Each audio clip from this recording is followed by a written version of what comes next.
பெண்கள் வந்து பாலியல் ரீதியாக ஏதாவது ஒண்ணுக்கு பலியாகி விடுவார்கள் என்கிற அச்சம் போன தலைமுறையிடம் இருந்ததை அவர்களை தனியாக அழைத்து பாலியல் அத்துமீறலில் ஈடுபடுவது மட்டுமல்லாமல் ஒரு கூட்டு பாலியல் வன்புணர்வு என்று சொல்லக்கூடிய கேங் ரேப்பையும் செய்து அதை வீடியோ காட்சியாக பதிவும் செய்து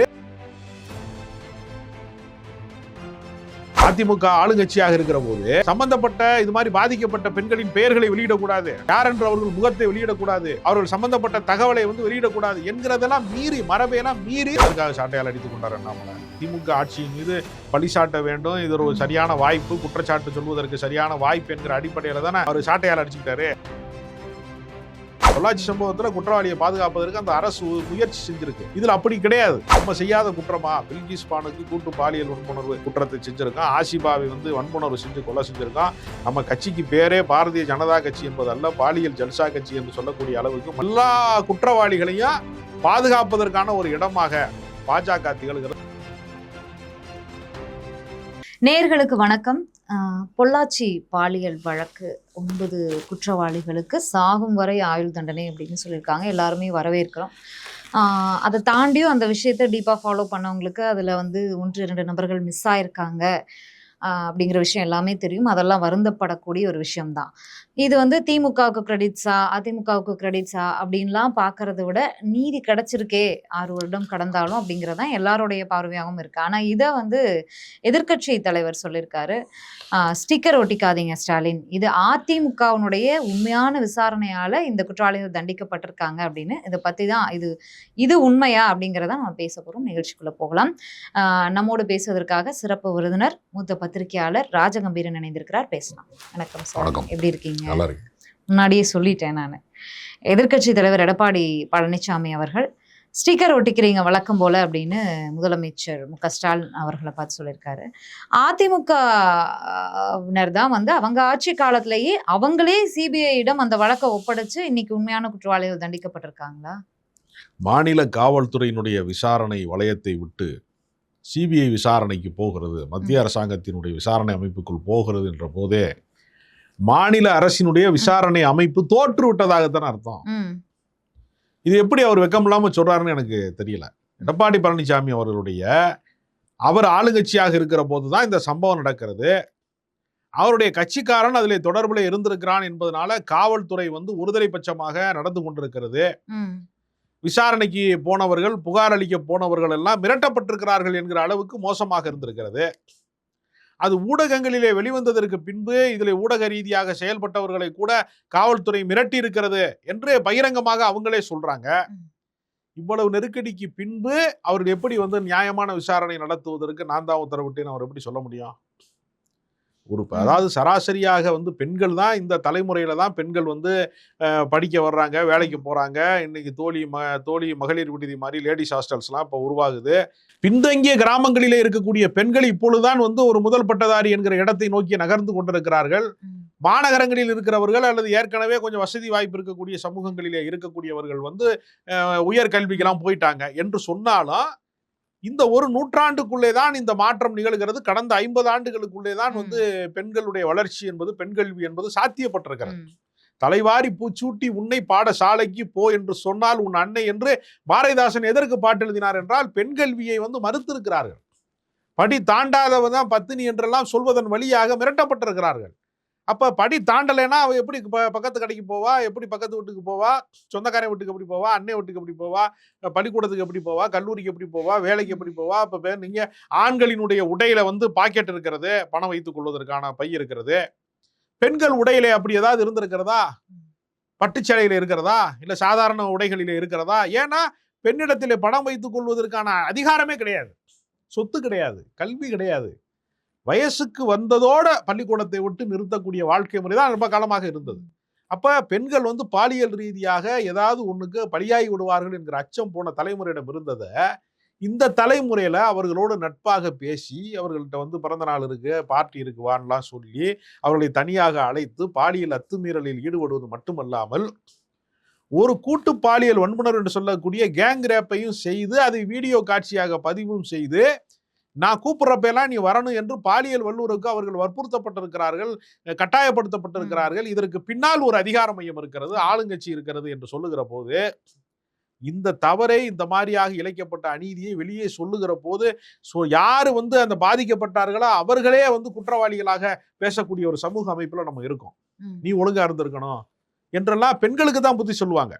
முள்ளு மேல இலப்பட்டாலும் வாழை இலப்பட்டாலும், வாழை இலை மேல முள்ளு பட்டாலும் கிளியிறது வாழை இலை தான் ஒரு பல பழமொழிகள் இருக்கிறது. ஊசி இடம் கொடுக்காம நூலு நுழையுமா என்றெல்லாம் சொல்லுவாங்க. ஆனால் இதுல என்னன்னா, ஆண்கள் எப்படி வேண்டுமானாலும் அத்துமீறலாம், பெண்கள் தான் ஒழுக்கமாக இருக்கணும் என்று சொல்லக்கூடிய அளவுக்கு சமூக அமைப்பு ஒருதலை பட்சமாக இருக்கிறது. இவ்வளவு மோசமாக ஒருதலை பட்சமாக இருக்கக்கூடிய இந்த சமூக அமைப்புக்குள்ள பெண்கள் துணிந்து தங்களுக்கு இழைக்கப்பட்ட பாலியல் அத்துமீறலை பதிவு செய்வதற்கு, புகார் செய்வதற்கு வெளியில வர்றதே பெரிய விஷயம். பல பேர் இதற்காக வேண்டி, இந்த வழக்கை கையில் எடுப்பதற்காக வேண்டி சமூக செயல்பாட்டாளர்கள்ல இருந்து, பாதிக்கப்பட்டவர்கள் இருந்து அவருடைய பெயரையெல்லாம் வெளியிடக்கூடிய சூழ்நிலையும் அந்த காலகட்டத்தில் இருந்துச்சு. அதிமுக ஆளுங்கட்சியாக இருக்கிற போது சம்பந்தப்பட்ட இது மாதிரி பாதிக்கப்பட்ட பெண்களின் பெயர்களை வெளியிடக்கூடாது, யார் என்று அவர்கள் முகத்தை வெளியிடக்கூடாது, அவர்கள் சம்பந்தப்பட்ட தகவலை வெளியிடக்கூடாது என்கிறதெல்லாம் மீறி, மரபையெல்லாம் மீறி சில பெயர்களும் வெளியிடப்பட்டது. இவ்வளவு மோசமாக நடந்ததற்கு பின்பு அன்றைக்கு எதிர்க்கட்சியாக இருந்த திமுக இதை கையில் எடுத்தது. திமுக மட்டுமே கையில் எடுத்ததுன்னு சொல்ல முடியாது. பல மகளிர் அமைப்புகள்லாம் போராடினாங்க, மாதர் சங்கங்கள் போராடினாங்க. எல்லாரும் போராடுகிற போதும் கூட அதிகாரத்தினுடைய அழுத்தத்துக்கு அது ஆளானதா என்று கேட்டால், எதிர்க்கட்சிக்காரர்கள் கையிலே இந்த பிரச்சனையை எடுத்ததற்கு பின்பும், அண்ணா என்னை அடிக்காதீங்கண்ணா, பெல்ட்டால் அடிக்காதீங்கண்ணா, வலிக்குது என்று சொல்லுகிற வீடியோ காட்சிகள்லாம் வந்ததற்கு பின்பும் தான் இது ஒரு விசாரணையை மிக தீவிரமடைந்தது. எனவே சிபிசிஐடி விசாரணையும் இதுல நியாயமாக நடக்காது. இதுல ஆளுங்கட்சி பிரமுகர்கள் இருக்கிறார்கள் என்று சொன்னதற்கு பின்புதான் சிபிஐ விசாரணை. அன்றைக்கு எதிர்கட்சியில இருந்த திமுகவினருடைய தொடர் போராட்டங்களும் அதுக்கு ஒரு காரணம் தானே. அதுதான் முதன்மையான காரணம். அந்த முதன்மை காரணம் இல்லாமல் இருந்திருந்தா லோக்கல் கேஸா மூடி இருப்பாங்க. அத இல்ல, ஆரம்ப கட்டத்திலே இந்த வழக்கு ஒரு புகார் வரும்போதே அந்த புகார்தாரரையும் அவங்க குடும்பத்தையும் மிரட்டது எல்லாமே நடந்துச்சு. அண்ணனை அடிச்சாங்க, அண்ணன் மேலேயே வழக்கு பதிவு செஞ்சது காவல்துறை. அந்த எஸ்பி அந்த பெண் தொடர்பான விவரங்களை வெளியிட்டாங்க. உள்துறை செயலாளரே அந்த பாதிக்கப்பட்ட பெண் குடும்பம் தொடர்பான செய்திகளை எல்லாம் வெளியிட்டு அது ஒரு மிகப்பெரும் அச்சுறுத்தலை ஏற்படுத்தினாங்களே. அப்புறம் எப்படி நியாயமான விசாரணை, உண்மையான குற்றவாளிகள் நாங்க தான் கண்டுபிடிச்சோன்னு எப்படி அவங்க? அதாவது இந்த பாலியல் அத்துமீறலுக்கு விசாரணையில இவர்களுக்கு தொடர்பு, அதாவது நீதியை வழங்கியதிலே இவர்களுக்கு சம்பந்தம் இருக்கிறதா என்று கேட்டால் அதிமுக காரர்களுக்கு எந்த சம்பந்தம் இல்லை. ஆனா அவங்க என்ன சொல்றாங்கன்னா, அதுக்கு நாங்க தான் காரணம் ஒரு நியாயம் இருக்கிறது. என்ன நியாயம்னா, இந்த அத்துமீறல் நடந்ததுனால தானே நீதிக்கான போராட்டம் நடந்துச்சு. அந்த வகையில இவங்க தான் காரணம், அத்துமீறலுக்கு இவங்க தான் காரணம். அதை வேண்டுமானால் அவர்கள் பகிரங்கமா ஒப்புக்கொள்ளலாமே தவிர, அத்துமீறலுக்கான நீதியை வழங்கியதுல ஏறத்தாழ சிபிஐ விசாரணையில 100க்கும் மேற்பட்டவர்களை விசாரித்து 48 பேர் சாட்சியம் அளித்து அவர்கள் பிறர் சாட்சியாக மாறாமல் இருப்பதற்கு யாருக்குமே ஜாமீன் வழங்கப்படல. தொடர்ந்து பிணை வழங்கப்படாததுனால வழங்கப்படல, சம்பந்தப்பட்டவங்களுக்கு பாதுகாப்பும் உறுதி செய்ய. அது மட்டும் இல்ல, அதை விசாரித்த ஒரு பெண் காவல்துறையினுடைய அதிகாரி சொல்றாங்க, எஸ்ஐ சொல்றாங்க, பச்சையம்மாள் என்று பெயர் அவங்களுக்கு. அவங்க சொல்றாங்க, உளவியல் ரீதியாக அவங்களுக்கு அந்த பெண்கள் சொல்வதற்கு மறுத்தாங்க. அது லாக்டவுன் காலமா வேற இருந்தது. அதனால நாங்க அதையெல்லாம் உண்மையை வரவழைப்பதற்கு, அவர்களுக்கு நீதி கிடைக்கும் என்ற நம்பகத்தன்மையை உருவாக்குவதற்கு நாங்க ரொம்ப பாடுபட்டோம். உளவியல் ரீதியாகவும் அவர்களுக்கு பெரிய பாதிப்பை உண்டாக்கி இருந்தது, கவுன்சிலிங் தேவைப்பட்டது. அதனால இந்த வழக்கை நேர்மையாக நடத்தியதற்கு பின்னால் தமிழ்நாடு அரசு மிக தீவிரமாக செயல்பட்டு இருக்கிறது. அதோட கூடுதலா ஒன்று சொல்லிட்டாரு தமிழ்நாட்டினுடைய முதலமைச்சர், நாங்க அப்படியே கொடநாடு எஸ்டேட்டையும் சேர்த்து வழக்க விசாரிப்போம்னு சொல்லும் போது அதனாலதான் அவர் எதிர்வினை ஆற்றியிருக்காருன்னு நான் நினைக்கிறேன். இந்த வழக்கை பொறுத்த வரைக்கும் நக்கீரன் தான் முதல்ல வீடியோவை வெளியிட்டாங்க. ஏன்னா நக்கீரன் தான் வருது அந்த வீடியோ. நக்கீரன் செய்தி வெளியிடுறாங்க. அதுக்கப்புறம் நக்கீரன் ஆசிரியர் இன்வெஸ்டிகேஷன் கலைக்கப்படுறாரு. அங்க அவரை இன்வெஸ்டிகேஷன் எப்படி இருந்துச்சுன்னு அவரே வீடியோ போட்டிருந்தாரு. அதற்கு பிறகு நக்கீரன் ரிப்போர்ட்டர் மிரட்டப்பட்டாரு. அப்புறம் மொத்த ரிப்போர்ட்டர்ஸுமே பொள்ளாச்சி ஜெயராமன் அவர்கள் ஒரு பிரஸ் மீட் எப்படி மிரட்டினார் அப்படிங்கிறது எல்லாருமே பார்த்துருந்தோம். இப்படியெல்லாம் கடந்து வந்துச்சு அந்த ஆட்சியில.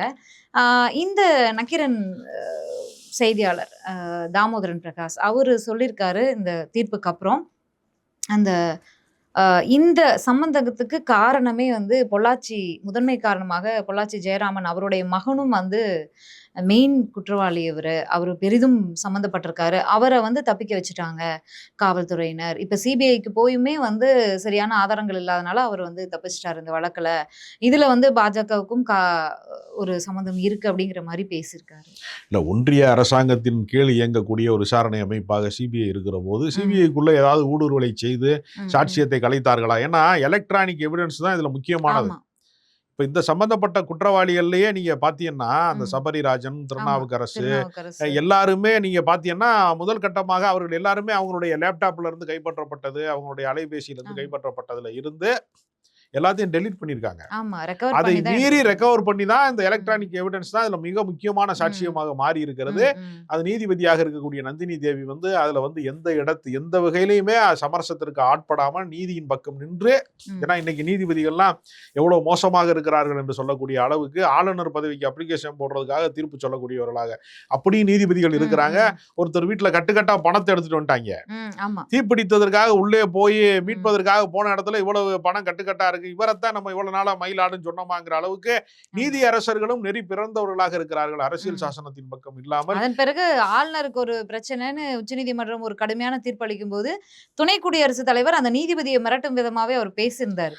அந்த நீதிபதி வீட்டுல ரெய்டு விடலாமா, அவர் மீது வழக்கு பதிவு பண்ணலாமா அப்படிங்கிற மாதிரி எல்லாம் பேசி. அப்ப நீதிபதிகளுக்கே அச்சுறுத்தல் இருக்கக்கூடிய காலகட்டத்துல, நீதிபதிகளே மிரட்டப்படுகிற இந்த காலகட்டத்துல நீதியின் பக்கம் நின்று இந்த தீர்ப்பை, சரியான தீர்ப்பை வழங்கிய நந்தினி தேவி அவர்களுக்கும் ஒரு பெரிய ராயல் சல்யூட். அவங்க தான் வந்து இதை மிக சிறப்பாக இந்த விசாரணையில பல பேர் ஒத்துழைத்து இருக்கிறாங்க, பல பேர் வந்து நேர்மையாக நடந்திருக்கிறாங்க. ஒரு சாட்சியத்தை கூட பிறல் சாட்சியமாக மாறவிடாமல் அரசாங்கம் வந்து ஒரு பாதுகாப்பையும் ஒரு நம்பிக்கையும் கொடுத்த காரணத்தினாலதான் இந்த விசாரணை முடிவு. 6 வருடம் அதை கொடுக்கிறது அப்படிங்கிறது அரசாங்கத்துக்கு எவ்வளவு சவாலான இன்னொரு விஷயம் என்னன்னா, ஒரு சம்பவம் நடந்து விட்டது என்று சொன்னால் அதை வந்து சட்டப்பூர்வமாக எதிர்கொள்வது என்பதற்கு பதிலாக அந்த பிரச்சனையிலிருந்து தப்பித்தால் போதும் என்கிற மனநிலை இது போன்ற பாலியல் வழக்குகள்ல சம்பந்தப்பட்டவர்கள் வந்து அதை மறப்பதற்கும் அதை கடப்பதற்கும் தான் பல பேர் விரும்புவாங்க. அப்படி இருக்கிற போது அவர்களுடைய எதிர்காலம் வந்து பாதிக்கப்படக்கூடாது என்பதற்காக தமிழ்நாடு அரசு வந்து ஒரு 85 லட்சம் ரூபாய் முதல் கட்டமாக அறிவித்தார்கள். இன்னும் கூடுதலாக வழங்க வேண்டும் என்று பல எதிர்க்கட்சிகளுடைய குரலை முதல்வர் அவர்கள் அறிவிப்பு வெளியிட்டிருக்காரு. பாதிக்கப்பட்ட ஒரு பெண்ணுக்கும் 25 லட்சம் வந்து வழங்கணும்ன்ற ஒரு அறிவிப்பும் ஒரு முதல் கட்டமாக நீதிமன்றத்துல இருந்து அப்படி சொன்னாங்க. இப்பொழுது முதலமைச்சர் வந்து ஒவ்வொருத்தருக்கும் 25 லட்சம் ரூபாய் வரைக்கும், அது வந்து அவர்களுடைய மறுவாழ்வை மீட்பதற்கான ஒரு வாய்ப்பாக. ஏன்னா நம்ம ஊர்ல எப்படி பேசுறாங்கன்னா, கள்ளச்சாராயம் குடிச்சிட்டு செத்துட்டான்னா அவன் குடும்பத்தில் இருக்கிற குழந்தை அனாதையாகும், மனைவி விதவையாக்கப்படுவா, வயதான தாய் தகப்பன் இருப்பாங்க, அந்த குடும்பம் அடுத்த கட்டத்திற்கு வாழ விடாம வாழ்க்கையை எதிர்கொள்வதற்கு தடுமாறுவார்கள் என்பதற்காக அரசாங்கம் நிவாரணத் தொகை அறிவித்தா கள்ளச்சாராயம் குடிச்சதை பாராட்டி கொடுக்குறீங்களான்னு கேட்கறான். இப்ப விபத்து நடக்கிறது, இன்சூரன்ஸ் கம்பெனிக்காரன் வந்து பணம் கொடுக்குறான், விபத்தை பாராட்டியா கொடுக்குறான்? விபத்துக்கான இழப்பீட்டு தொகையை தான் அவன் கொடுக்குறான். இவங்க நேர்மாறா என்ன பேசுறாங்கன்னா, அதுக்கு வந்து ஆதரவா இருக்கு அரசாங்கம் சொல்லக்கூடிய அளவுக்கு மோசமான ஒரு எதிர்மறை சிந்தனையை உருவாக்க பாக்குறாங்க. அதனால பொள்ளாச்சி சம்பவம் போன்ற சம்பவங்கள் எதிர்காலத்திலே நிகழாமல் இருப்பதற்கு என்ன வழி என்பதை சேர்த்து சிந்திக்க வேண்டிய ஒரு கட்டாயம் இருக்கிறது. இப்ப தண்டனைகள் கடுமையாக்கப்பட்டிருக்கு, அந்த மசோதாலாம் தாக்கல் பண்ணியிருக்காங்க. அப்படி இருந்தாலும் நாளுக்கு நாள் இந்த பெண்கள் தொடர்பான அந்த குற்றங்கள் மட்டும் இன்னும் அதிகரிச்சுட்டு தான் இருக்கோலையே, குறையறதுக்கு வாய்ப்பே இல்லையே, ஏன்?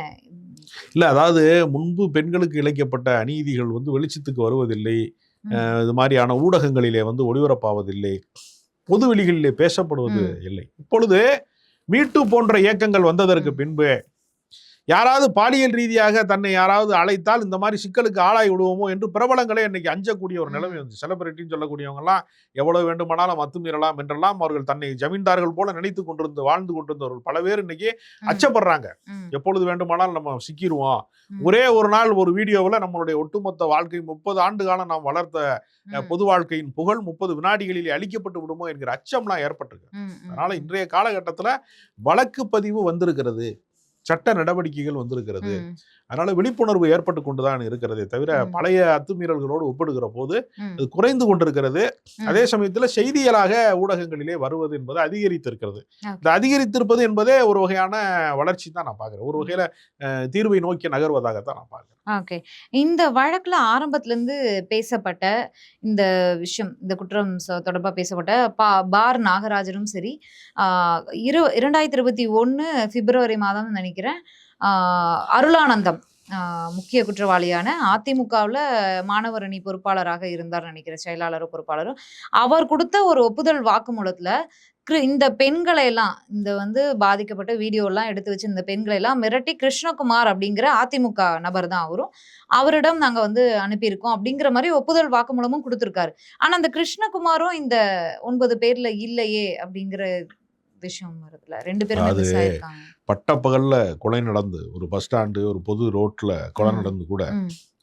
சாட்சி சொல்வதற்கு யாரும் முன்வரவில்லை என்பதற்காக விடுதலை செய்யப்பட்ட ஆமா. குற்றவாளிகள் கூட உண்டு. எப்படி ஊரே பார்த்துச்சே, எல்லாருமே பார்த்தாங்களே அப்படின்னா, சட்டப்படி சாட்சியப்படி ஆவணப்படுத்தப்படலைன்னா அந்த குற்றத்திற்கு தண்டனை வழங்க முடியாது. இதெல்லாம் என்னன்னா, ஏறத்தாழ 90% ம். குற்றவாளிகளை அவங்க தண்டிச்சிட்டாங்க. ம். ம். நீங்க சொல்றதெல்லாம் விதிவிலக்காக ம். 1, 2 தப்பிச்சிருக்காங்க அப்படிங்கிற ம். ஒரு விஷயம் இருக்கிறது. ம். இதுவும் நிகழ்ந்திருக்க கூடாது. ம். அதை மீறி ஏதோ ஒரு வகையில அவர்கள் ம். தப்பித்து விட்டார்கள் என்பதை, ஏன்னா சமூக வலைதளம் முழுக்கவே பொள்ளாச்சி ஜெயராமன் மகன் எங்க என்று கேட்கிற யார் அந்த சார், ஆமா. 9 சாரை காமிச்சாலும் இன்னும் ஒரு சார் மிச்சமா இருக்குன்னு சொல்ற மாதிரி ம். அது கேட்டுட்டு தான் இருக்காங்க.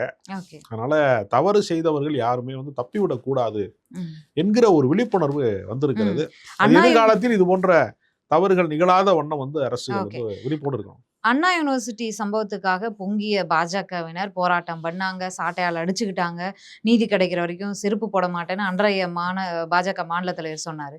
இந்த ஒரு பொள்ளாச்சி சம்பவத்துல எந்த ப்ரொட்டஸ்ட் இல்ல, எந்த அறிக்கை கிடையாது, ரொம்ப அமைதியா இருக்காங்களே. அது ரெண்டையும் ஒப்பிடுகிறார்கள் பல பேர். ம். இல்ல ஒப்பிடுறோமோ இல்லையோ, பெண்கள் சம்பந்தப்பட்ட விஷயம். அதுக்கு ஒரு பெண் பாதிக்கப்பட்டதுக்கு பொங்குனவங்க கிட்டத்தட்ட 100 பெண்களுக்கு மேல இல்ல இதுல பாதிக்கப்பட்டிருக்காங்களே. இதுல அரசியல் ஆதாயம் இல்லைல்ல. சாட்டையால அடித்துக் கொள்வதில் அவங்க எதற்காக சாட்டையால் அடித்துக் கொண்டார் அண்ணாமலை? திமுக ஆட்சியின் மீது பழி சாட்ட வேண்டும், இது ஒரு ம். சரியான வாய்ப்பு, குற்றச்சாட்டு சொல்வதற்கு சரியான வாய்ப்பு என்கிற அடிப்படையில தானே அவர் சாட்டையால் அடிச்சுக்கிட்டாரு. உடனே தண்டிக்கப்பட்டிருக்காங்க. உடனே ஆனால் கைது இதுல பண்ணப்பட்டிருக்காங்க. சட்டப்பூர்வம் அதுக்கு வித்தியாசம் இருக்கிறது. இது ஒரு தனி மனிதன் பல்கலைக்கழக வளாகத்திற்குள்ளே ம். அத்துமீறி நுழைந்தான் என்பது ஒரு தனி மனித ம். அத்துமீறல், வன்முறைன்னு வச்சுங்க. பாலியல் வன்முறைனா இது கூட்டு பாலியல் வன்புணர்வு, கேங் ம். ரேப்பா நடந்திருக்கு. ம். அதிகாரத்துல ரெண்டையும் நம்ம இருக்கிறவங்க ஒப்பிட முடியாது. பண்ணிருக்காங்க. அதற்கு பின்னால் அதிகார மையம் செயல்பட்டு ம். இருக்கு. இதுல யாரும் குற்றவாளியை பாதுகாக்கல. பொள்ளாச்சி ம். சம்பவத்துல குற்றவாளியை பாதுகாப்பதற்கு அந்த அரசு முயற்சி செஞ்சிருக்கு. ம். இதுல அப்படி கிடையாது. சம்பந்தப்பட்டவர்களை யார் அந்த பெண் புகார் அளித்தார்களோ அவர் மாவு கட்டோட சிறைக்கு போயிட்டாரு. ம். வழக்கு விசாரணை துரிதமா நடந்து கொண்டிருக்கிறது. அதனால ரெண்டையும் ஒப்பிட முடியாது. ம். பாஜக இதுக்கு எதிராக ஒரு ஆர்ப்பாட்டத்தை நடத்தினால் ம். யாருக்கு எதிராக ஆர்ப்பாட்டம் நடத்த வேண்டி வரும்? கூட்டணி கட்சியான அதிமுகவுக்கு அதிமுக. எதிராகத்தான் கூட்டணி நடத்த வேண்டும். அதனால அவங்கள பொறுத்தவரையில நம்ம செய்யாத குற்றமா? பில்கிஸ் பானுக்கு கூட்டு பாலியல் வன்புணர்வு குற்றத்தை செஞ்சிருக்கான். ஆசிபாவை வன்புணர்வு செஞ்சு கொலை செஞ்சிருக்கான். நம்ம கட்சிக்கு பேரே பாரதிய ஜனதா கட்சி என்பதல்ல, பாலியல் ஜல்சா கட்சி என்று சொல்லக்கூடிய அளவுக்கு மல்யுத்த வீராங்கனைகளுக்கு ஆமா. பாலியல் தொந்தரவுகள் கொடுத்து எல்லா குற்றவாளிகளையும் பாதுகாப்பதற்கான ஒரு இடமாக, சரணாலயமாக, பறவைகளின் சரணாலயத்தை பார்த்திருப்போம், குற்றவாளிகளின் சரணாலயமாக பாஜக திகழ்கிறது. எனவே பாஜக எதிர்க்கட்சிக்காரனுக்கு மட்டும் எப்படி ரைடு போடுறானோ அது மாதிரி தான் விசாரணை என்று வருகிற போது நீதியின் பக்கம் அவர்கள் ஒரு நாளும் நிற்க ஓகே. மாட்டார்கள். அவர்கள் மதத்தின் பின்னால் நிற்பார்கள், சாதியின் பின்னால் நிற்பார்கள். இப்பொழுது அவர்கள் என்னன்னா ஒரு அரசியல் கட்சியின் கூட்டணிக்கு பின்னால் நின்று கொண்டு குற்றவாளிகளுக்கு எதிராக ஒரு முணுமுணுப்பை கூட சொல்வதற்கு அவர்கள் தயாராக. முதலமைச்சர் மு க ஸ்டாலின் அவர்கள் சொல்லியிருக்காரு, கொடநாடு கொலை வழக்கும் விரைவில் குற்றவாளிகள் தண்டிக்கப்படுவாங்க அப்படின்னு சொல்லி. ஆட்சி முடியும் போதுதான், அதாவது வாக்குறுதியாவே கொடுத்த விஷயத்த 2 விஷயங்களுமே ஆட்சி முடியிற தருவாயில தான், இன்னும் 10 மாதங்கள் தான் இருக்கு. இந்த நேரத்துல தான் இந்த வழக்குகள்லாம் ரொம்ப விறுவிறுப்பு எடுக்குதே. இப்ப முதலமைச்சர் மீண்டும் ஒரு வாக்குறுதி தராரே அப்படின்னு சொல்லி அந்த ஒரு விமர்சனமும் எழுந்திருக்கு. இல்ல கோடநாடு ஸ்டேட் வழக்குல குற்றவாளிகள் முதன்மையானவர்கள் சாட்சியங்கள் கொல்லப்பட்டு விட்டார்கள். ம். ஆமா. அதுல ஓம் பகதூர் என்கிற காவலாளி கொல்லப்பட்டதிலிருந்து, சசிகலாவுக்கு டிரைவராக இருந்தவர் என்று வர்ணிக்கப்பட்ட கனகராஜ் ம். கொல்லப்பட்டதிலிருந்து, பல பேர் விபத்தில் கொல்லப்பட்டார்கள் என்றெல்லாம் சொல்வதன் வழியாக ம். நிறைய சாட்சியங்கள் உயிரோடு இல்லை. ம். அதனால அதிமுகவிலே சசிகலா மீண்டும் பிரவேசித்து விடக்கூடாது என்பதற்காக முக்கியமான பிரமாண பத்திரங்களை, டாக்குமெண்ட்ஸை, தஸ்தாவேஜுகளை எல்லாவற்றையுமே சூறையாடுகிற ஒரு முயற்சியாகத்தான் அது ம். நடந்திருக்கிறது. அது அவர்களுடைய காவல்துறை கட்டுப்பாட்டிலே இருக்கும்போது நடந்த காரணத்தினால போதிய சாட்சியங்களை நீங்க நீதிமன்றத்தில் ம். நிரூபித்தால் தான் இந்த வழக்கில் தீர்ப்பை நோக்கி நகர முடியும். விசாரணையில் இருக்கும்போது, நீதிமன்ற விசாரணையில் இருக்கிற போது ம். நம்ம விரைவாக நீங்கள் நீதியை பெற்றுத்தர வேண்டும் என்று சொல்ல முடியாது. ஆட்சிக்கும் அதுக்கும் சம்பந்தம் கிடையாது. ம். வழக்கு ஜெயலலிதா அவர்கள்லாம் திமுக தான் வழக்கு போட்டுச்சு, வழக்கு விசாரிச்ச உடனே தீர்ப்பு சொல்றாங்க. அது ம். கிடையாது. நிச்சயமாக நீதிமன்றத்தில் ஒரு முறையான நீதியை பெற்றுத் தருவார்கள். என்கிற நம்பிக்கை வந்து மக்களுக்கு இருக்கிறது. நன்றி சார், நன்றி. கொடநாடு கொலை வழக்கு அடுத்து அது ஒரு சுறுசுறுப்பு எடுத்து போகும்னு நினைக்கிறேன். மீண்டும் சந்திக்கலாம். நன்றி, வணக்கம்.